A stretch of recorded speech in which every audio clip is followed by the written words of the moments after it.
Well, good morning, good afternoon, everyone. Welcome in truly across the continent. I'm in Newfoundland. We've got classes in BC and California. We are coast to coast today across North America, and it is such a thrill to be back with you at Exploring by the Seat of Your Pants. And we've got a lot of familiar faces in the crowd, but if you're new to us, like so many of you are, especially on our Zoo, YouTube, and Facebook pages today, we are all about bringing conservation, adventure, and science into classrooms around the world. And our favorite partner to do that with is the Toronto Zoo. So we're in for a treat in just a minute as we get to go in live with amazing educator Mary Ellen, who's going to take us on a journey with their orangutans, which I've got to say, having volunteered at the Toronto Zoo for years myself back when I was a teenager, are my very favorite creature in the zoo. So we're in for such a treat learning about these incredible great apes. Now, before I turn it over to her, I want to highlight we do have a Kahoot today. So between our talk and our Q&A, if you want to play along with a little 4-question quiz for bragging rights, you can pull up this game pin in a separate tab and join us for some fun mid-show. Also, get your questions ready. If you're on YouTube or Facebook especially, start typing them in the chat anytime you want to know anything. I'll take as many as we can during the Q&A period. Now, without further ado, welcoming back for the 8 bazillionth time, Mary Ellen, welcome back. Thank you so much for joining us again on yet another incredible journey at the zoo. Thank you so much for having me, Jesse. I absolutely love doing these videos with you and getting to educate so many people about the amazing work and all the incredible species who live here at the Toronto Zoo. So welcome, everybody. Like Jesse was saying, my name is Mary Ellen. I'm one of the educators or coordinators here at the Toronto Zoo from our Learning and Engagement Department. And I'm here today to talk to you about orangutans, kind of what's happening with them in the wild, the orangutans who live here at the Toronto Zoo, what their role is, and how we can all work together to help save them during this orangutan caring weekend, which is super exciting. Or week, sorry, not weekend. They deserve a whole week. They don't just get 2 days. They get a whole 7 days to care about the orangutans. All right, Jesse, I'm going to have you bring up our land acknowledgement really quickly here for me, and then we will get started. So before we start with our program, I would just like to acknowledge that the land that I'm currently standing on is the traditional territory of many nations, including the Mississauga of the Credit, the Anishinaabe, the Chippewa, the Haudenosaunee, and the Wendat peoples, and is now home to many diverse First Nations, Inuit, and Métis peoples. I would also like to acknowledge that Toronto is covered by Treaty 13 with the Mississaugas of the Credit and the Williams Treaty signed with multiple Mississauga and Chippewa bands. Thank you so much, Jesse. And with that, we will jump straight in. So I am currently standing in my Indo-Malaya pavilion here at the Toronto Zoo. It's actually very hot. Jesse and I were chatting before the show, and he was talking about how where he is right now, they've already had lots of snow. Here in Toronto, we haven't had really any snow yet. It's been a little rainy and doomy and gloomy outside with the clouds, but it is quite chilly. And yet I'm standing in this building in a t-shirt right now, and I'm actually getting a little bit warm. And that's because this pavilion that we're currently standing in mimics a rainforest. So orangutans are from a rainforest climate, and so that's where they prefer to be. So all the animals who live here are used to that warm temperature. So we have to keep this building nice and warm and very humid for them, which they love. Me, not so much.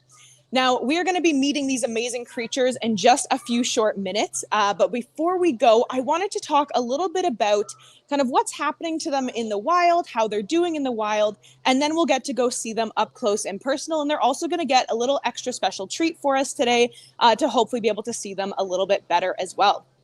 Now, if you didn't know, there's actually 2 different types of orangutans out there in the world. Here at the Toronto Zoo, we have Sumatran orangutans. And given their name, they are from the island of Sumatra, but they kind of live in the overarching area of Indonesia in the world, which is pretty cool. Now, as we kind of talk about them, we're going to be specifically focusing on our Sumatran orangutans, and there are a few slight differences between them and the other type of orangutan as well. So we're going to just be talking about the Sumatran ones today.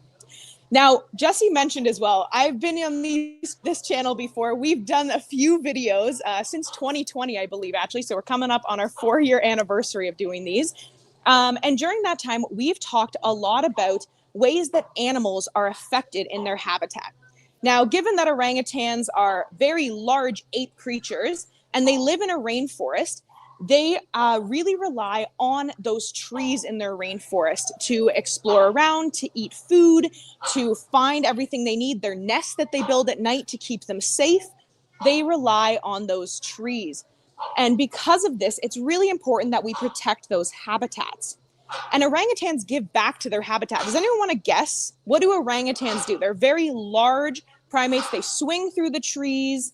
Let's kind of brainstorm together. What do we think they do for their environment? You can write in the chat. Jesse will help me by reading some of them out here for you. And I can give some clues if we need it as well.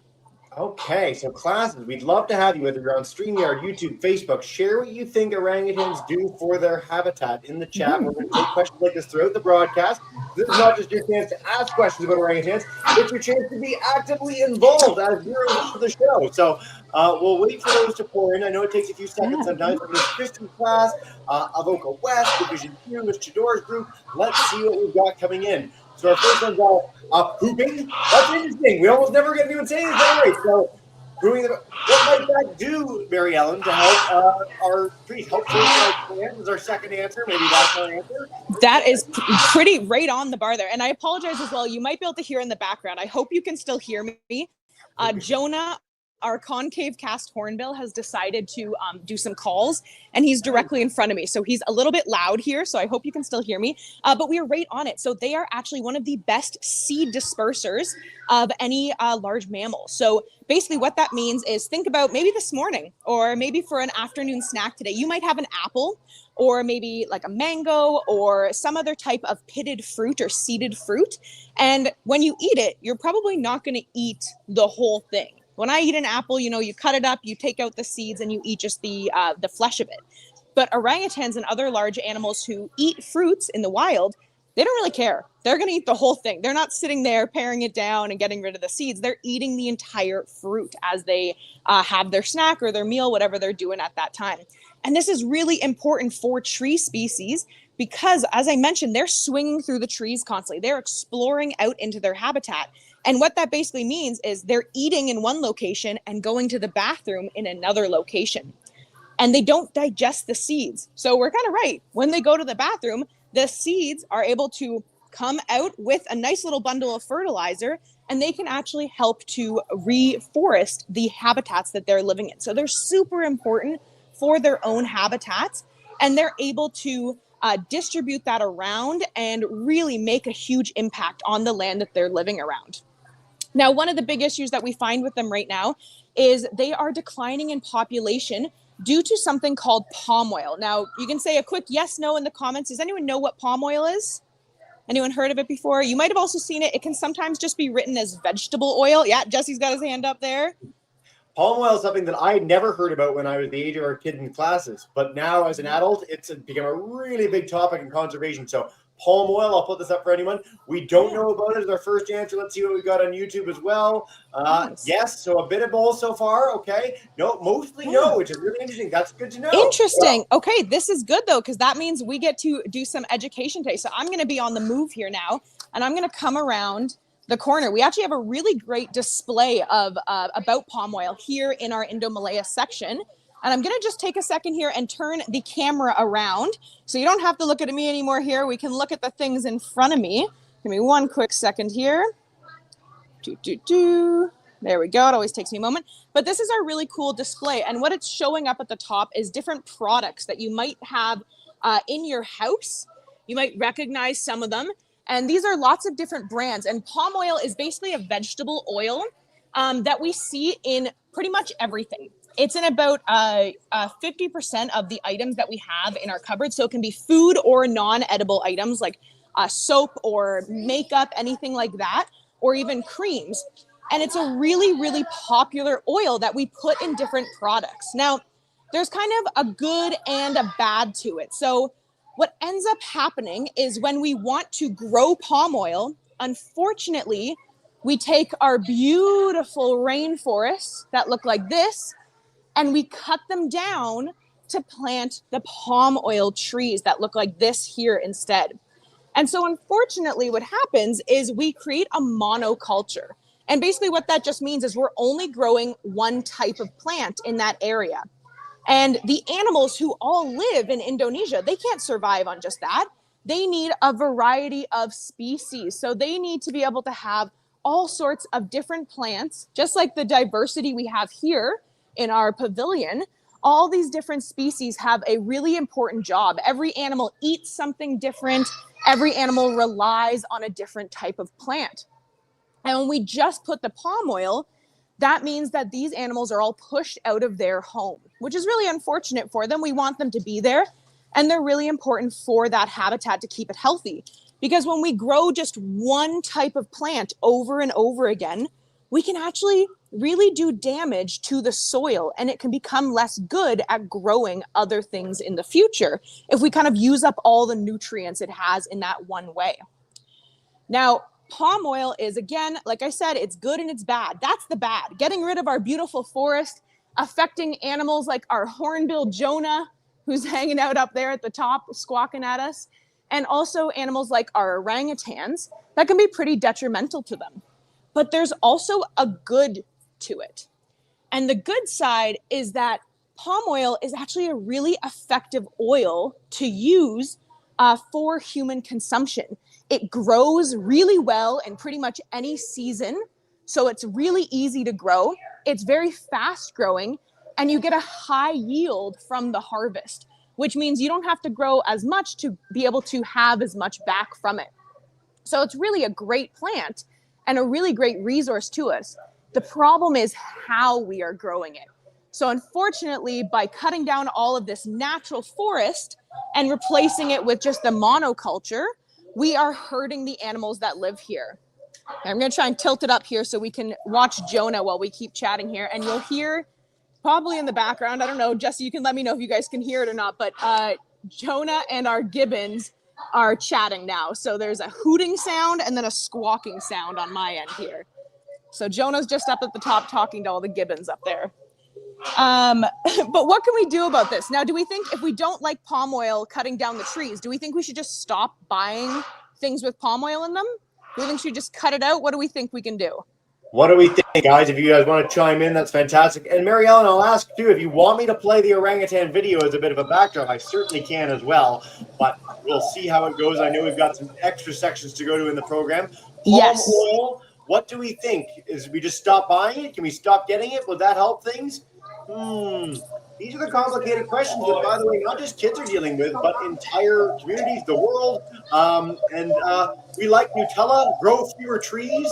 That's interesting. Okay, we don't need it quite so much. We've got our gibbons hanging out with us now, swinging around. Fantastic. It's one of my very favorite things to see at the Toronto Zoo whenever I get a chance to go. Let's see. Any other comments on our palm oil? One more coming in. Let's see. Oh, all right. Well, we've got to grow fewer trees. We don't use the app to buy sustainable palm oil, so palm oil in the way. These are great options, Mary Ellen. That's awesome. And that was exactly what I was going to talk about. So we don't want to just stop buying them. I mentioned all that good about palm oil. So it actually is a really great resource for us. It's just about how we take it. And we've talked before on the channel, Jesse, about sustainability. And what that essentially means when you break it down is we're looking to be able to utilize the resources around us in a way that doesn't harm the environment that they're coming from. So there is a program that is out there that looks at farmers and companies that are purchasing and creating sustainable palm oil. And somebody in the chat, you said, mentioned an app. And this is actually kind of what it looks like here. This is a logo that you can use. And essentially, this can let you know if the company that you are purchasing from is using sustainable palm oil when they produce their goods. So there's a lot of companies out there that are either fully sustainable or moving towards that more sustainable palm oil. And what that basically means is that the people who are growing it, they have some stricter rules and regulations. They're not allowed to deforest a brand new area for the palm oil that they want to grow. They have to use already existing farmland or area that's already been deforested for a different reason and repurpose it basically into a palm oil plantation. And they also have to do some conservation work with monitoring the animals and plant species that live around that area. And they also need to make sure that their workers and people who are there are getting paid a fair wage and being treated correctly when they're doing the work on the property as well. So there's a lot of great benefits to sustainable palm oil. And essentially what we can do to help them is by Googling the different companies that we purchase from and making sure that they are using sustainable palm oil. So it's hard to tell when you look at an ingredient list on the back of a product. it might say vegetable oil or palm oil, but it's not going to tell you in that moment if it is sustainable. So you need to go to Google and check out that the parent company and make sure that you're getting it from a sustainable source. And then if the company that you're buying from isn't sustainable, maybe we could look at sending the company a letter, or you stop buying from them and you switch brands, and that kind of forces them to go more sustainable as well, which is great for not just orangutans, but animals like our gibbons, our hornbills, and everybody else who lives in Indonesia, and all of the different species that live here. So as we keep talking here, I'm actually going to start heading outside, and we're going to make our way over to go see our orangutans here at the zoo. Also, because the gibbons and hornbills have decided to really start chattering it up here for us, and they are creating quite a ruckus up there. So it can seem very overwhelming, and I totally understand that. There's a lot of things happening in the world that can be a little bit scary when we talk about animal conservation. And it can be a little overwhelming to think about it all at once. But what we can do is focus on one thing at a time. And what we like to focus on for this issue is we focus on the orangutans. This is actually a little statue we have outside for the orangutans here. And we focus on one animal. And we call that animal an umbrella species. Think about if you are outside maybe playing with your friends or your family, and you have an umbrella and it starts raining and everybody runs under the umbrella to be with you. Even though you're the only one with the umbrella, you're actually helping so many more people around you stay dry. So even if we only say we want to protect the orangutans, we're actually protecting all of these other species as well with them, which is really cool. So it makes it a little bit less overwhelming to think about. All right, now we're going to head inside. But the one last thing I wanted to show us out here is we actually did some construction, and we have created a brand new outdoor habitat for our orangutans. And I just wanted to show you part of it. Sadly, they will not be coming out today. It is far too cold out here for our orangutans. They like a quite warm 10 degrees Celsius and up. Anything cooler than that, and they're not a huge fan of it, which makes sense where they're from in the world. But this is actually a really cool tower. I got to tilt the camera really far up, where the orangutans can climb up and go over on the tower all the way down there. That's the end of the tower down there, which is pretty cool. I don't know if anyone in our chat is really good at monkey bars. Maybe. I definitely would not be able to do that tightrope walk. Not at all. It's pretty impressive. It's very impressive, yeah. So they have that there, and they also have a massive outdoor exhibit that's just on the other side of this building here.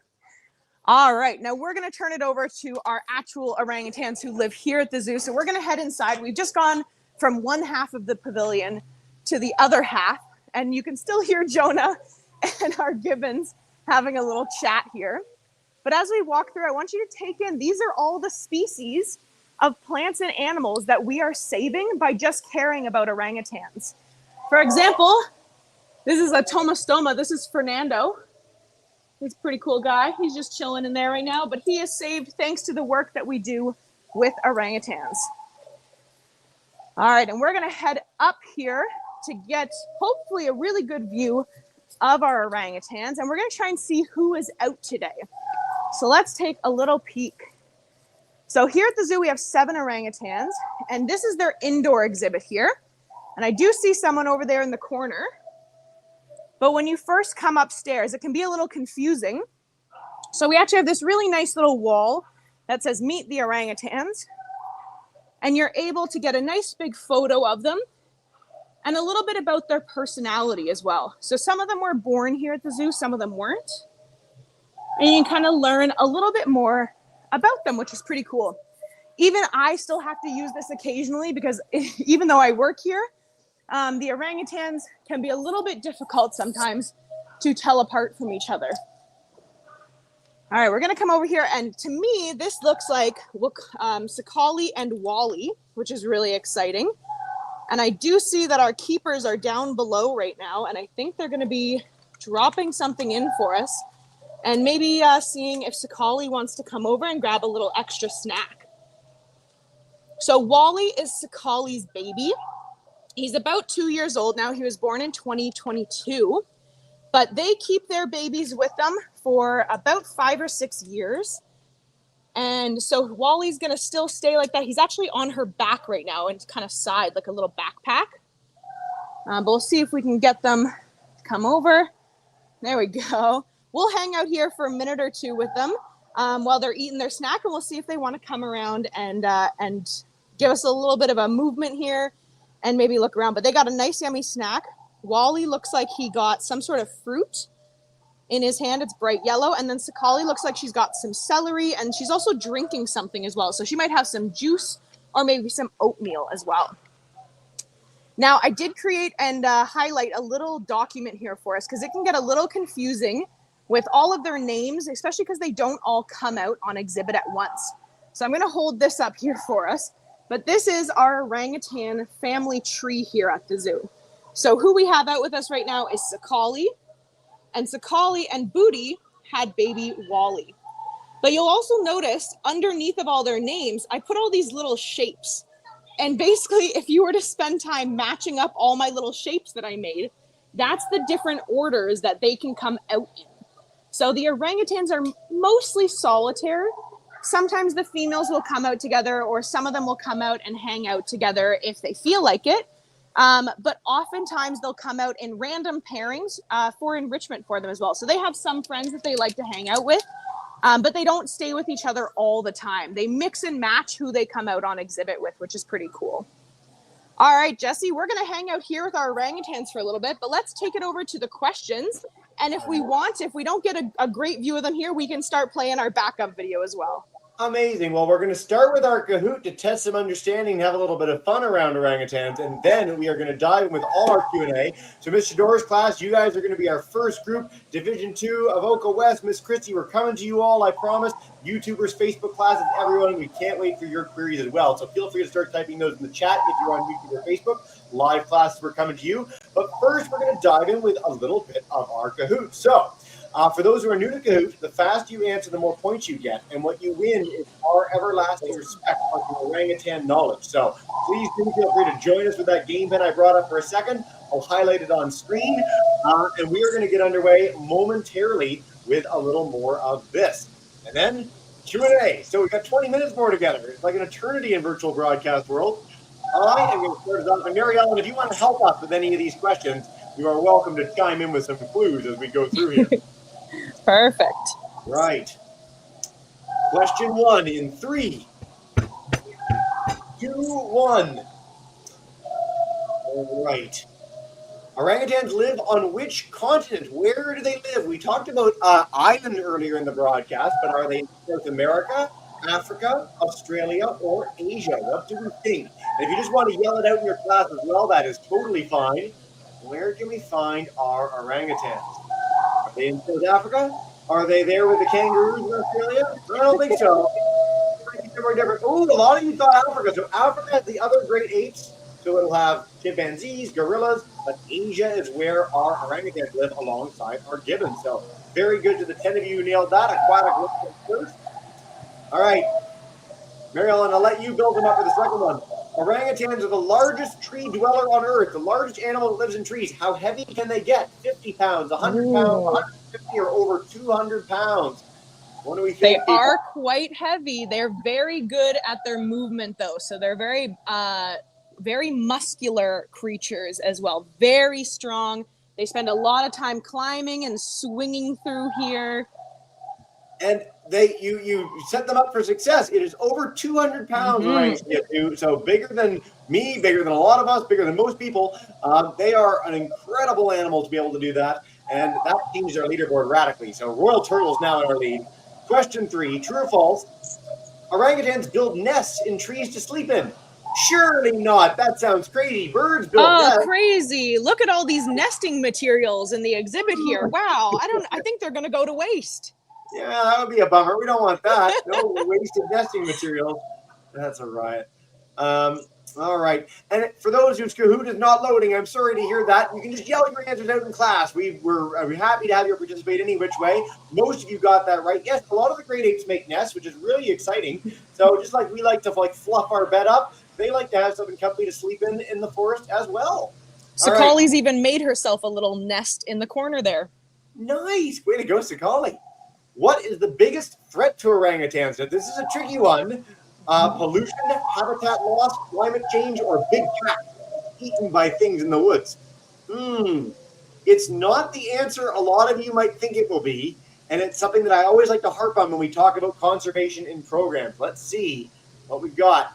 So a lot of you picked climate change, but most of you picked habitat loss. That's really good. That doesn't happen very often. So yes, just like we need a home to live in, orangutans need a home to live in. And so as we cut down their forest for things like palm oil plantations, like we talked about earlier, that can really negatively impact them. And so it's why they're endangered. It's why conservation efforts for them are so, so important. So great job, Royal Turtle, who's our victor, and anyone else for tuning in and playing along as well. You guys rock. And as Mary Ellen said, we're going to dive in with questions now. We want to hear from you. So on Mr. Doors class, I'm going to head to you guys first. Unmute your mic. Come on in to kick us off, and you are good to go. Hey, welcome in.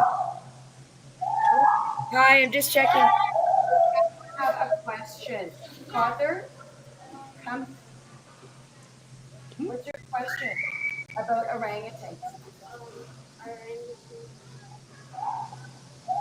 So are the orangutans easy to take care of? Are they easy to handle? Ooh, good question. Yeah. So it's a bit of a complicated answer. So they work very closely. The keeping team that looks after animals like our large primates, they are a very dedicated team of caretakers, veterinary staff, and nutritionists. And I wouldn't say it's necessarily easy for them, but they have built a relationship with the animals and kind of a trust with them over the years that they've been here looking after them. So I wouldn't say it's easy. Orangutans are very strong and quite intelligent, so they can get a little sneaky or maybe a little sassy every once in a while if you want to put a human emotion name to it. And that can be difficult, and sometimes they don't like people, and they will let you know if they do not like you. So you do have to be a little bit careful with them, and they're still definitely a wild animal, even though they do resemble us so much, and we have a lot of overlapping qualities with them. So I wouldn't say they're necessarily easy to look after, but if they like you and you have that kind of mutual respect and understanding and that passion to take care of them, then it's definitely maybe an easier animal to look after. Yeah, what a great question. We don't get that one very often. I think you'd agree with this, Mary Ellen. Animals that are very, very intelligent are challenging because they're very intelligent. They can problem solve, they can scheme, they can try and find ways of getting out, and that makes it difficult sometimes to handle them. But they are just magnificent to witness, and they're such a great addition to the zoo. So I'm so glad we got that question. All right, Division 2, we're going to head to Drinkwater Elementary, Duncan, BC. If you guys want to flick on your mic, we'll come to you next, and you'll be a voice in the ether for us. That's our question. Welcome in. Is there any white colored one of them? Cause I know there's like white whales and giraffes and all this stuff. So, and I'm really curious about that. Oh yeah, good question. So yeah, the video that you'll see on screen and the orangutans in front of us, that's actually the same orangutans on screen in the video. They are that really bright kind of orange color that we see. And that is the base color for orangutans. They can kind of range between a bright orange and a deeper, darker orange. But when you talk about having a white colored animal, that's something called like albinism or oh my goodness, there's another one that starts with an L. Jesse, you might be able to help me. I'm blanking on it really quickly here. Leucistic, I think. Yep, there we go. Leucistic, thank you. And that is a gene mutation that we can see in animals out there. So humans can get it as well. Humans can also be albino. And basically what it means, it's a lack of pigment or less pigment, depending on what you have or what the gene mutation is. And it can change the color of an animal or of a person because it basically eliminates the pigment in your skin. Now, for humans, we have ways around it. If you have albinism, you have to be very careful in the sun. It can be really, really dangerous to be in the sunlight. It can really hurt your skin or your eyes. But for animals, it's a little bit more tricky for them. Animals who have a gene mutation like that don't tend to do as well in the wild because they are not able to survive their same way. Orangutans are this kind of big orange color because when they're in the trees, they can actually kind of blend in. And if they are actually white, then they're going to stand out more, which means they might be at a harder, or they might have a harder time avoiding any predation, especially at a young age when they're super vulnerable, as well as another orangutan may not pick them to be a mate just because They do not look like a classic orangutan. They might have a harder time surviving, and they wouldn't want to pass on those genetics in the wild. So typically when you see a lot of animals who have that color variation, it's due to captive breeding situations. Like even like axolotls, they don't really come in that many colors, but captive breeding has selectively bred different colors into animals like that. Fascinating. Thank you, Mary Ellen, for linking in axolotls too. I also love that in the midst of that conversation, an orangutan appeared in a white shirt. That was amazing. So It was perfect timing. Video editors. Avoca West, we're going to head to Illinois. Come on in for a question and take us away, guys. Welcome to the broadcast. No, guys, sit down. Sit down, please. Let Lada ask a question. What is the oldest primate in your zoo? Ooh, great question. So the oldest primate that we have is actually one of our orangutans. Her name is Pupe, and I'll head back over just really quickly here, and we will look at her little nameplate here. So Pupe is one of our what we call OG or original animals here at the zoo. The zoo just had our 50th anniversary, and Miss Pupe here came to the zoo, or was born, came to Toronto in 1973.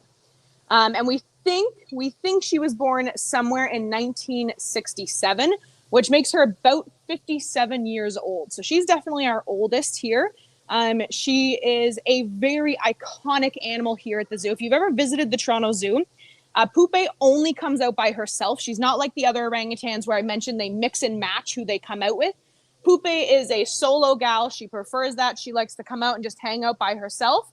But something that's really cool is there's actually a squeegee here on the ground or on the platform. She, over the years, has watched the people in the zoo a lot. She is a very people-focused orangutan. She loves when people come by with their babies. She likes to nap near a window down there so she can watch all of the people around her. And she will actually pick up the squeegee and the bucket of water that we give her, and she will window wash from the inside, which is pretty cool. So she might be our oldest orangutan here and our oldest primate, but she is definitely still a character and loves to interact with everybody around her. Oh, I've actually got this in the video right now. Like, this is literally just what you mentioned. And I've seen this before, so it's very amazing to witness. Oh, we've got, we're switching along and all the coolest things for our orangutans at the zoo. But what a great question. Thanks, guys. All right, Niagara Falls, Miss Christie's class. I saw Niagara Falls from a plane the other day for the second time in my life, and it is amazing to see that from the air. Just throwing that out there. But Miss Christie, come on in. Take us away, guys. So nice to have you back. Hi. Hey. What is the relationship between humans and orangutans? Yeah. So the relationship between humans and orangutans. I'm assuming you mean like genetically in like how we are related to them, not like, oh, they're my pal. Sorry, I cracked myself up with my own jokes. Anyway, so orangutans, and similar to all kind of great apes out there, we evolved from a similar ancestor to them. And so we do see a lot of similarities between ourselves and animals like orangutans and gorillas. Due to the, here, I'm just going to get to a slightly better location here as they start climbing up for us. Just due to the close genetic relationship that we do have with them. For example, if you look at their hands or their feet, they have very, similar hands to what we have, just slightly longer fingers. And they kind of have hand feet as well, which is how Sakali's climbing so well right now, all the way up to the top. That would scare me. I would not want to be up there. But essentially, we do have a quite close relationship with them genetically, and you can even see it in some of their facial expressions and how they care for their young as well. So Wally here is about 2. He's going to stick with mom for another couple of years before she weans him off and kind of kicks him out and sends him out on his own. And they have a very similar style of raising their young. They're also pregnant for about the same amount of time that humans are. It's around 8 months. Which is very similar to how long it takes for humans to also create life as well.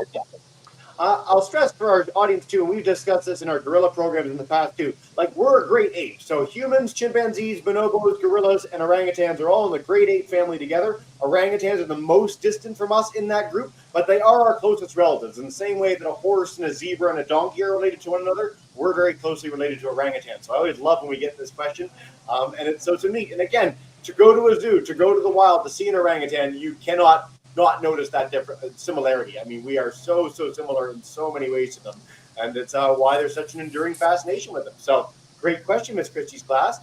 YouTubers, Facebook classes. There's not too many questions coming in there, but Miss Coburn's class in Hamilton wanted to know what's the biggest challenge you have on a daily basis in caring for them. Ooh, I think it's a universal challenge, not just maybe with the orangutans, but with just caring for animals. I think people often forget they are a live creature with the brain, and everyone has a different level of brain function. So I always like to say that animals are as smart as they need to be to survive, because clearly they're still here on Earth and they have created their survival techniques, but they are still thinking. They are having, movements around them. They're doing things around them to do whatever they feel necessary to survive. And just working with a living creature that has its own brain function can prove great challenges. So Sakali and Wally are out on exhibit right now, but the rest of the orangutans are in other secondary exhibits, and they rotate who comes out on the main exhibit. Same thing in the summer, they'll change who comes out on the outdoor exhibit. And the way that they do that is the keepers will go behind the scenes, and there's a little concrete pathway here that leads to like a tunnel that takes them to other exhibits. And the keepers have to stand next to that door because they can't go in with the orangutans, and they have to call to them. Sometimes it's by their name.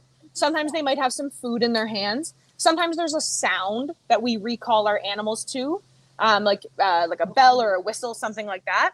And the animal has to choose to do that movement. So from up here, they would have to choose to come down and out the pathway.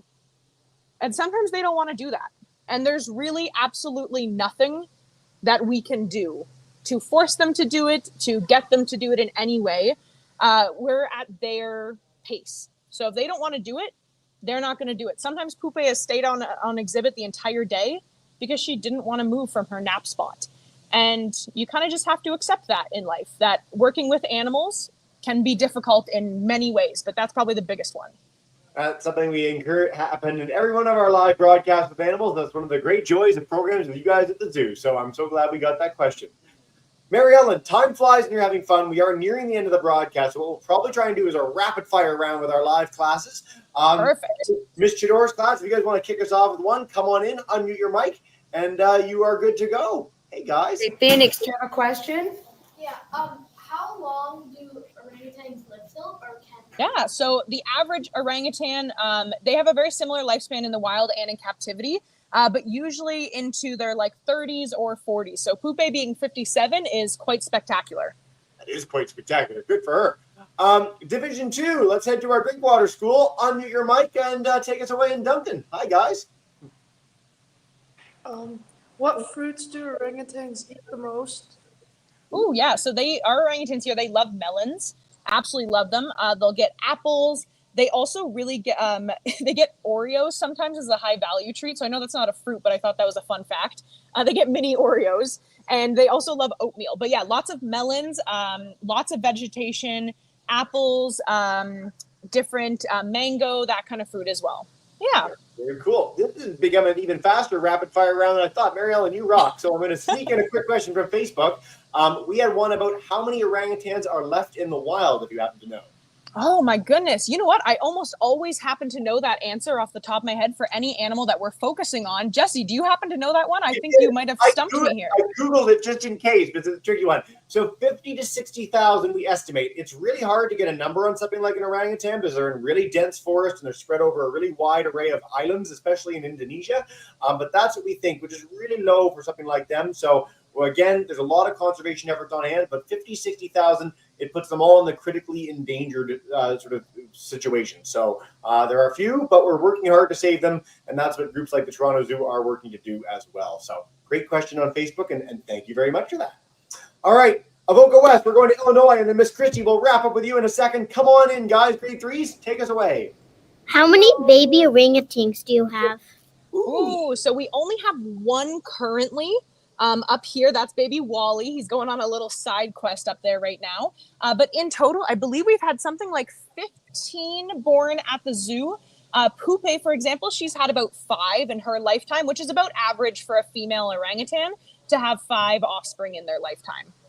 That's remarkable that you've had that many at the zoo. And I want to stress, it's really like one of the great challenges of a zoo or aquarium is to have it where animals are comfortable enough to have babies. So the fact that there's been that much so many babies born over the time that they've had the orangutans at the zoo is really quite remarkable and speaks to how well the animal staff take care of them there. So thank you for that question, guys.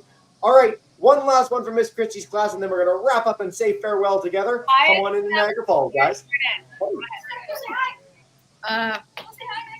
How big do the orangutans get? Yeah, good question.